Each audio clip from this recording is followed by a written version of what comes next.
तो इस सेगमेंट को आगे बढ़ाने के लिए मुंबई से हमारे साथ जुड़ गए हैं द बोनस के writer Anshuman Tiwari sir. Sir बहुत बहुत स्वागत है आपका। धन्यवाद हर्ष। उंगलियों की दुनिया में आप सबका स्वागत है।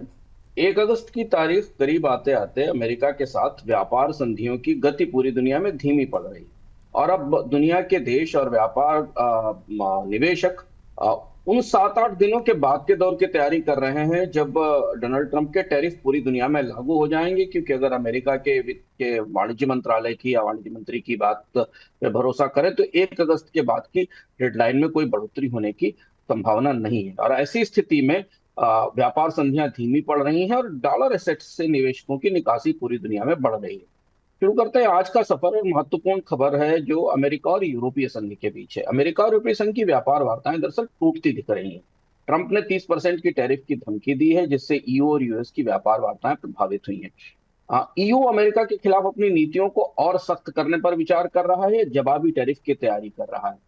ईयू ने इससे पहले करीब 21 बिलियन डॉलर के मर्चेंडाइज इंपोर्ट को, जो कि अमेरिका से यूरोप में होता है, उस पर टैरिफ लगाने की बात कही थी। लेकिन इस तरीके के संकेत हैं कि अगर 1 अगस्त तक संधि नहीं हुई तो फिर सर्विसेज इंपोर्ट्स जो अमेरिका से यूरोप में होते हैं उन पर भी टैरिफ लगाए जा सकते हैं।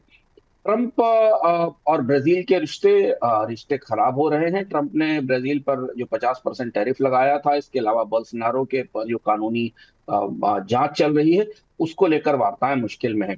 ब्राजील के वित्त मंत्री फर्नांडो हाडाड ने कहा है कि 1 अगस्त से संधि की 1 अगस्त तक संधि की संभावना लगभग शून्य ही है या कम ही है। तो एक और बड़ी अर्थव्यवस्था भारत के साथ संधि की वार्ताएं लगभग ठप हो चुकी हैं, उनमें कोई गति नहीं है।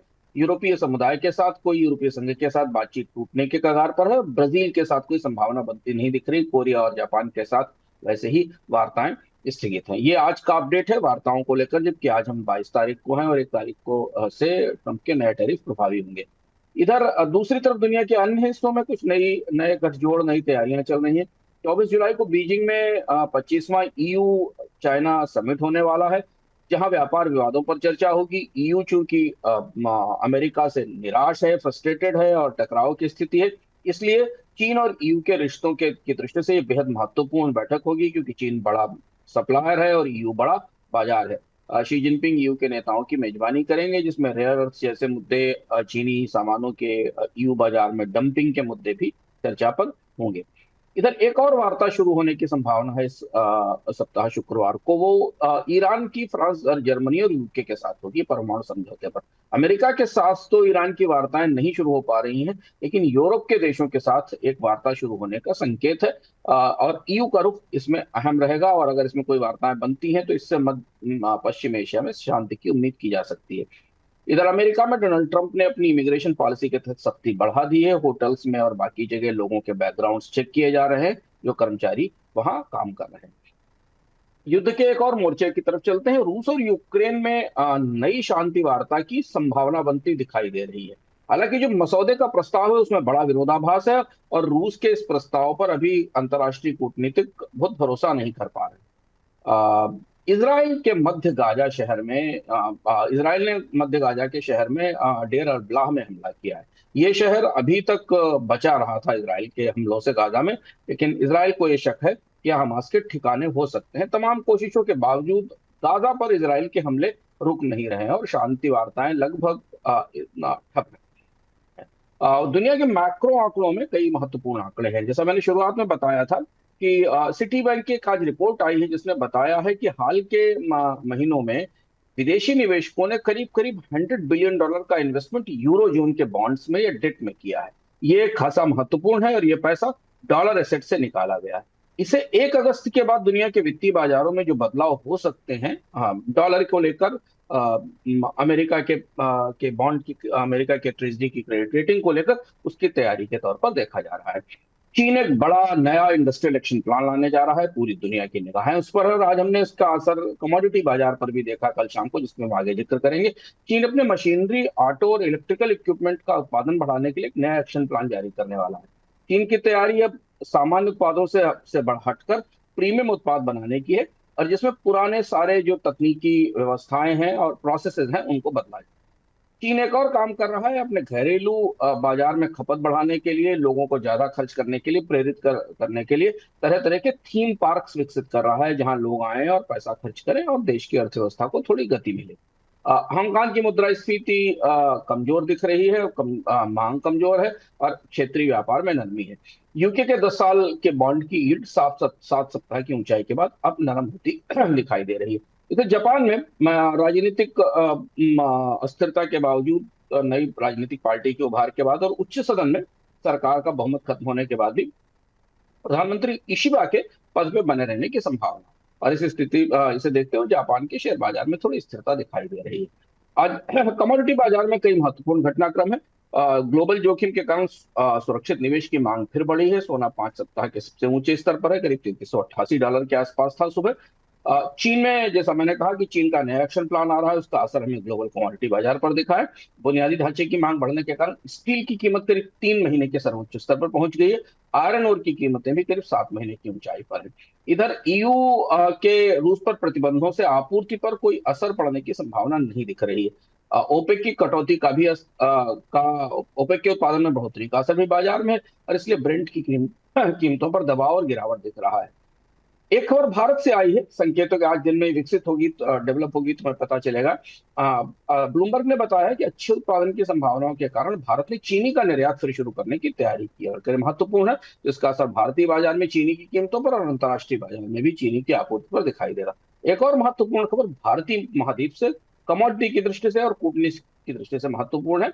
ब्लूमबर्ग ने बताया है कि बांग्लादेश ने अमेरिका के साथ करीब 5 साल का 7 लाख टन हर साल गेहूं खरीद का समझौता किया है। पहली बार ऐसा हो रहा है जब अमेरिकी गेहूं इस तरीके के समझौते के तहत भारतीय उपमहाद्वीप में इतनी बड़ी मात्रा में आएगा। इससे बांग्लादेश को अमेरिका से टैरिफ वार्ताओं में सुविधा मिलने की उम्मीद है, और शायद अमेरिका बांग्लादेश के सामानों पर टैरिफ में थोड़ी रियायत देगा।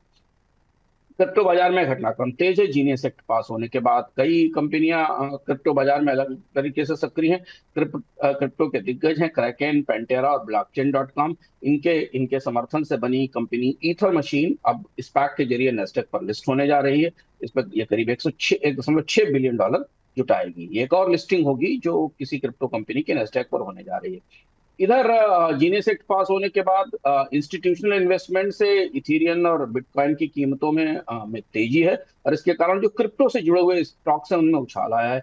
ईथर करीब करीब 25% बढ़कर 3800 से ऊपर है, और बिटकॉइन अपने सर्वोच्च स्तर के आसपास घूम रहा है। एक और कंपनी है बिटगो, जिसके पास $100 बिलियन की क्रिप्टो कस्टडी है। इसने अमेरिका में गोपनीय आईपीओ फाइल किया है। एक और कंपनी है जो आईपीओ लाने की तैयारी कर रही है। विदेशी मुद्रा भंडार बाजार में अमेरिकी डॉलर साल दर साल करीब 6% के निचले स्तर पर है, 97, 90, 98 के आसपास है। क्योंकि मंदी की आशंका है, ट्रंप की टैरिफ नीतियों को लेकर अनिश्चितता है, 1 अगस्त के बाद परिस्थितियां बदलने की संभावना है, और इस वजह से डॉलर पर दबाव बना हुआ है। रुपए और डॉलर की दर 86 के आसपास स्थिर है। आरबीआई ने के हस्तक्षेप से इसे सहारा मिला है। ग्लोबल कॉर्पोरेट कंपनियों में दो बड़ी खबरें हैं। फेसबुक की कंपनी मेटा प्लेटफॉर्म से विवाद में फंसी थी। कैम्ब्रिज एनालिटिका का, जो कि चुनाव में पिछले चुनावों के दौरान कैम्ब्रिज एनालिटिका ने के इस मामले में फेसबुक ने लोगों के प्राइवेसी और डेटा का दुरुपयोग किया था। इस मामले में गोपनीय समझौता हुआ है। करीब करीब $8 बिलियन का प्राइवेसी मुकदमा था, और इसके बाद ऐसा माना जा रहा है कि फेसबुक की मुश्किलें थोड़ी कम हो सकती हैं, और इससे मेटा के शेयरों में हमने बढ़ोतरी देखी है। अमेरिका की एक बड़ी ऑटोमोबाइल कंपनी जो कई प्रमुख कंपनियों को मिलाकर बनी है, स्टेलेंटिस, उसके नतीजे निराशाजनक आए हैं, और ट्रंप के टैरिफ का असर ऑटो उद्योग पर दिख रहा है। कंपनी ने 2025 की पहली छमाही में $2.7 बिलियन के लॉस का या नुकसान का आकलन दिया है। इसमें करीब करीब $300 मिलियन का सीधा नुकसान तो टैरिफ के कारण होगा जो डोनाल्ड ट्रंप ने लगाए हैं। इसके अलावा प्राइस बढ़ने के कारण, कीमतें बढ़ने के कारण नॉर्थ अमेरिका के बाजारों में स्टेलेंटिस की बिक्री में करीब 25% की गिरावट आई है। कंपनी के सीएफओ ने यह भी कहा है कि नुकसान की भरपाई के लिए वाहनों की कीमतों में बढ़ोतरी की जा सकती है। भारत से कुछ महत्वपूर्ण खबरें हैं, खासतौर से फिनटेक कंपनियों को लेकर, जिनका असर आज शेयर बाजार में जरूर दिखेगा। फिनटेक कंपनियों पर आरबीआई ने फिनटेक कंपनियों के लिए डिजिटल बैंकिंग नियमों को और सख्त करने की तैयारी की है। आरबीआई ने एक नया प्रारूप जारी किया जो एक बताता है कि फिनटेक कंपनियां अब आरबीआई की मंजूरी के बिना कोई भी थर्ड पार्टी सेवा और उत्पाद अपने प्लेटफॉर्म पर नहीं ला सकेंगी, नहीं दे सकेंगी। तमाम फिनटेक कंपनियां एग्रीगेटर के तौर पर काम करती हैं और बैंकों के और वित्तीय संस्थाओं के उत्पाद अपने प्लेटफॉर्म के जरिए बेचती हैं। इसके अलावा फिनटेक कंपनी अगर कोई नया ट्रांजैक्शन चैनल भी शुरू करती है तो उसे रिजर्व बैंक से इजाजत लेनी होगी। एक नई सख्ती है, इस पर बाजार की आज प्रतिक्रिया देखने लायक होगी। रेयर अर्थ की कमी कमी खत्म नहीं हो रही है। चीन के साथ वार्ताओं के बावजूद अभी आपूर्ति सामान्य नहीं हुई है और इसका सीधा असर फॉक्सकॉन की भारतीय इकाई पर पड़ा है। यहाँ पर एप्पल एयरपॉड के उत्पादन पर अब असर पड़ रहा है, इसके उत्पादन में कमी आने की संभावना है। कच्चे माल की महंगाई के कारण ब्रिटेनिया के मुनाफे पर दबाव बढ़ा है और एफएमसीजी मार्जिन सिकुड़ रहे हैं। बाजार में एफएमसीजी में रिजल्ट का सीजन है और हमारी निगाह करीब से इस पर रहेगी कि एफएमसीजी कंपनियों के प्रदर्शन कैसे रहे। इधर टाइटन ने यूएई का के गोल्ड रिटेलर दमास में करीब 67% हिस्सेदारी खरीदी है और ये टाइटन के मिडिल ईस्ट में विस्तार की योजना का बड़ा हिस्सा है।